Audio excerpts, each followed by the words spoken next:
Saudara, kriteria pemimpin kerap disampaikan oleh Presiden Joko Widodo. Apakah ini bisa digunakan oleh Capres untuk meraup suara di Pilpres? Dan kira-kira Capres mana yang sebenarnya ingin dituju oleh Joko Widodo? Kita perbincangkan dengan Guru Besar Psikologi Politik Universitas Indonesia, Prof. Hamdi Muluk, yang telah bergabung bersama kami di Kompas Malam. Salam sehat, Prof. Hamdi. Selamat malam, Yasser. Selamat malam para penonton Kompas TV. Kalau kita lihat ini, Joko Widodo kerap menyampaikan kriterianya terkait dengan pemimpin yang harus dipilih pada Pilpres mendatang ini seperti ini loh. Nah, kira-kira dari sisi psikologi politik sebenarnya siapa atau apa yang ingin disasar oleh Presiden Joko Widodo? Ya, tentu sebagai fatsun politik, Pak Jokowi cukup lah memainkan komunikasi publiknya. Beliau kan tidak pernah menyebut nama, tapi menyebut beberapa kriteria seperti dia bilang pemimpin harus jangan hanya tinggal diam di istana, pemimpin harus membuat terobosan, pemimpin harus berani membuat kebijakan-kebijakan yang tidak populer, pemimpin harus gesit, ya kan? Harus fisiknya kuat, pernah disebut juga dulu karena kerjaan presiden banyak dan banyak tantangan Republik ini harus diselesaikan. Pemimpin tidak hanya boleh tinggal di atas, harus turun ke bawah, harus mengerti apa denyut nadi masyarakat dan menerjemahkannya ke dalam program-program tepat, mengawalnya dan memastikan program-program itu jalan. Nah, itu kan yang sering-sering disebut gitu ya. Mungkin bisa kita maknai dengan kredonya dulu, kerja gitu ya. Jadi jangan banyak bicara misalnya gitu ya. Jangan banyak cuma perencanaan tapi tidak itu dieksekusi. Jadi kan kalau kita lihat keseluruhan pernyataan Pak Presiden itu nadanya kita tahu lah. Jadi misalnya tadi ya harus berani, harus mengerti apa yang diinginkan rakyat. Jangan hanya diam di atas, turun ke bawah, cek sampai ke bawah apa jalan apa tidak gitu. Jangan hanya terima laporan dari bawah. Berkali-kali kata berani itu, ya mungkin bisa kita tangkap ya pemimpin terus berani membuat terobosan-terobosan, sungguh pun itu tidak populer, asal itu untuk kebaikan rakyat, ya dia ukur segala kemungkinan resiko, dia berani mengambil resiko itu, itulah pemimpin. Nah mungkin itu juga salah satu misalnya tafsiran kita tentang yang bernyali itu. Jadi kalau Presiden hanya mengambil kebijakan yang biasa-biasa saja, business as usual, dia pernah bilang gitu juga kan? Itu tuh bukan kita cari.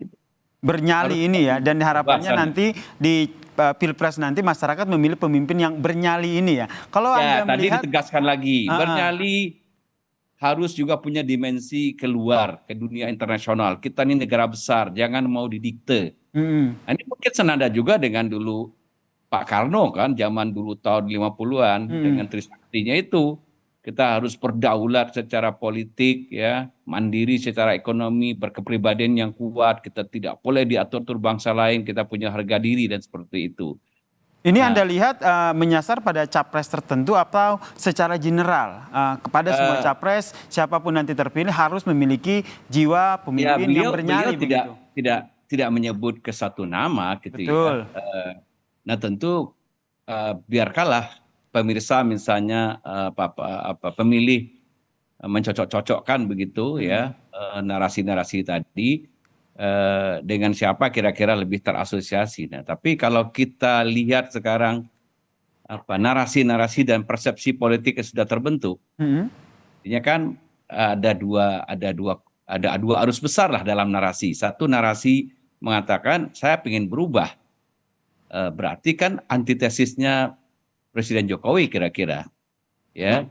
Jadi satu lagi ingin meneruskan. Nah, tentu yang ingin meneruskan akan memperhatikan dengan serius sinyal-sinyal yang dikirim oleh Pak Jokowi tadi gitu loh. Oke, jadi ada dua narasi arus besar ya. Yang pertama yaitu perubahan dan juga meneruskan. Ini yang selalu ditekankan oleh Presiden Joko Widodo. Karena kalau kita lihat nih Prof, ada beberapa jargon yang kerap disampaikan oleh Joko Widodo ini kemudian kerap digunakan oleh para capres.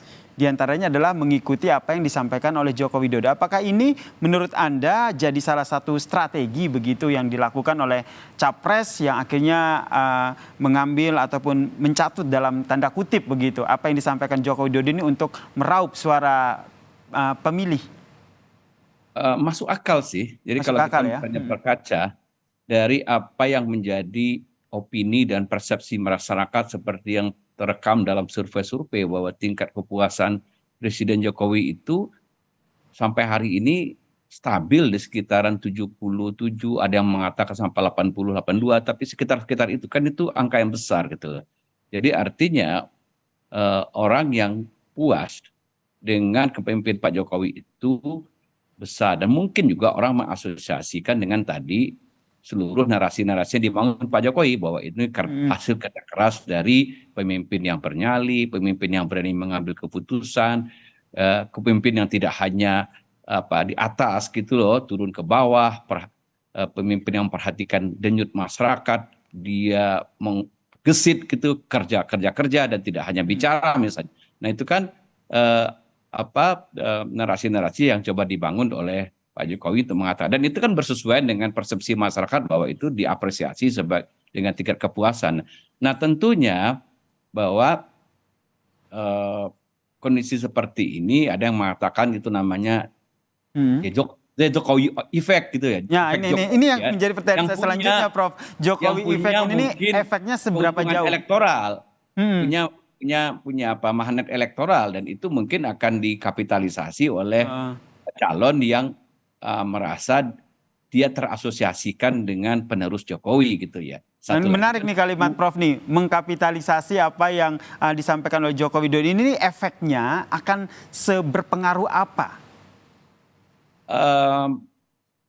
Mungkin ya kita tidak tahu persis, misalnya saya kira tidak ada juga survei eksperimen yang mencoba mengukur secara eksak gitu berapa kira-kira the Jokowi effect itu, tapi mungkin saya tidak tahu, kalau hitungan saya mungkin sekitar 10% ada kali lah, 10-20%. Nah, itu juga cukup penting ya. Jadi kalau misalnya ketatnya dua persaingan tokoh yang diasosiasikan dekat dengan Jokowi, dan mereka juga mencitrakan diri bahwa dia sebagai penerus Jokowi, yaitu kubu Pak Prabowo dengan kubu Pak Ganjar gitu ya.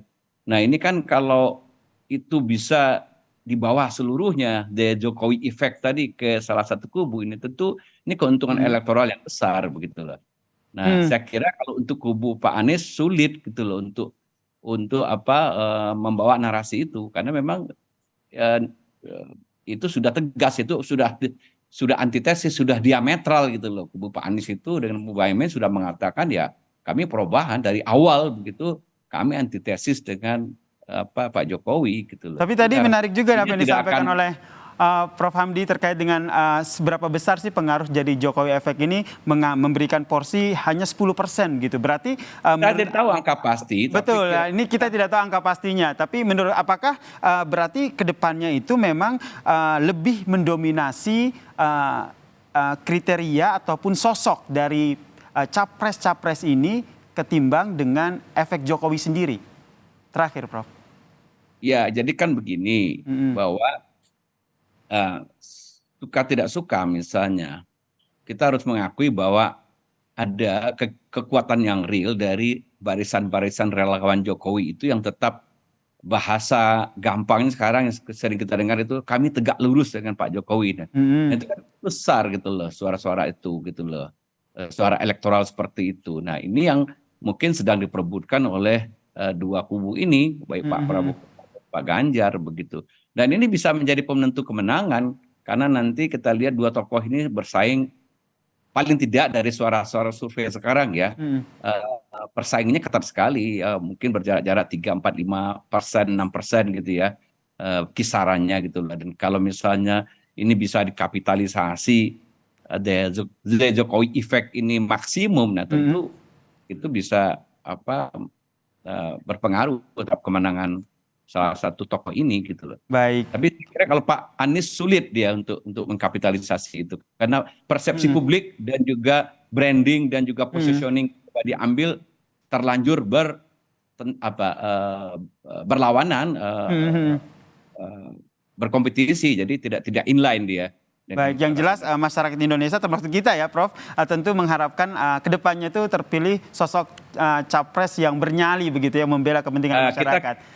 Kita beranggap itu penting, betul, bahwa itu pun juga Pak Soekarno mengatakan kita bangsa besar, kita harus mandiri, kita harus berdaulat, jangan didikte oleh bangsa asing, itu betul gitu loh. Baik, terima kasih Prof. Hamdi Muluk, Guru Besar Psikologi Politik dari Universitas Indonesia telah berbagi informasi atau bergabung bersama kami di Kompas Malam. Salam sehat Prof. Sama-sama, selamat malam.